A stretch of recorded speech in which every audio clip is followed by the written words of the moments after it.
Web TV Nord-Comtoise, vous vous demandez encore où on est passé. Eh bien, on est au musée de la paysannerie à Valentinier et on est à la recherche d'un certain Philippe qu'on va peut-être trouver. Ah ben voilà. Bonjour Philippe. Bonjour. En plein nettoyage de printemps avant l'ouverture. Tout à fait. On a entendu dire que vous aviez des nouvelles salles cette année. Oui, vous êtes dans une de ces salles qui a aussi une collection de fer à repasser sur l'ensemble des périodes. Combien de fer à peu près? Une soixantaine. D'accord. Et on voit des magnifiques dessins au mur. Qui ont été faits par monsieur Louis Vilquet, qui était un dessinateur et qui a été aussi le premier publicitaire de la marque Peugeot. D'accord. Bon, allez, vous n'allez pas tout nous montrer, mais vous allez bien nous montrer encore un petit quelque chose. Suivez-moi.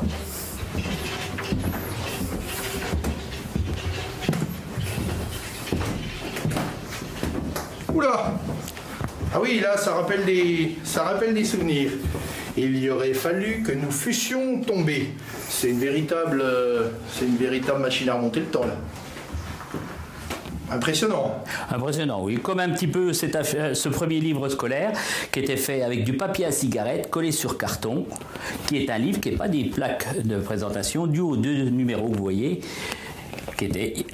C'est un des premiers livres. C'est le tout premier livre suite à la loi de 1882 de l'école obligatoire. Il date Il date de cette époque-là. D'accord. Et puis ce qui est quand même amusant, c'est ces petits pupitres de 3 tailles différentes. Grand, petit, moyen. Grand, petit, moyen. Donc les grands, les petits et les moyens. Pour l'ensemble des générations, on dit toujours une classe unique. C'est-à-dire il y avait plusieurs... Oui, il y avait tous les âges. Tous les âges, d'accord.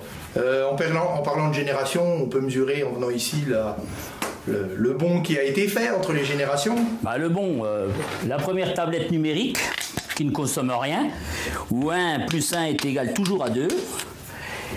Pas besoin de pile, pas besoin de mémoire, on efface. Pas de problème de réseau. Pas de problème de réseau.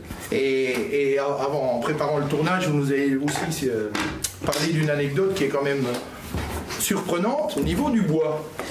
Ben, chaque élève était obligé d'emmener son morceau de bois pour pouvoir se chauffer dans la journée complète.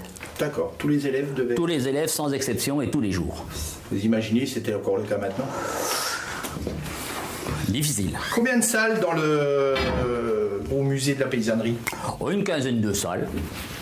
D'accord, on y trouve donc des outils, des machines agricoles. Des outils, des machines agricoles, où on a le corps de logis, où on a du miel, où on a une forge, où on a une boulangerie, où on a tout ce qu'il faut pour vivre à l'époque. Et surtout, on a la salle Oé Michel, l'inventeur d'hélicoptères, celui qui a fait le premier kilomètre fermé. Les horaires d'ouverture? Bah, les ouvertures au musée, c'est le dimanche et les jours fériés. Et cette année, juillet-août, on est ouvert tous les jours de 14h30 à 17h30. Et là, quand on sort de là, on n'a plus le bonnet d'âne. Avec tout ce que vous racontez. On peut quitter le bonnet d'âne, vous saurez tout. Merci Philippe pour votre accueil. À bientôt. À la prochaine.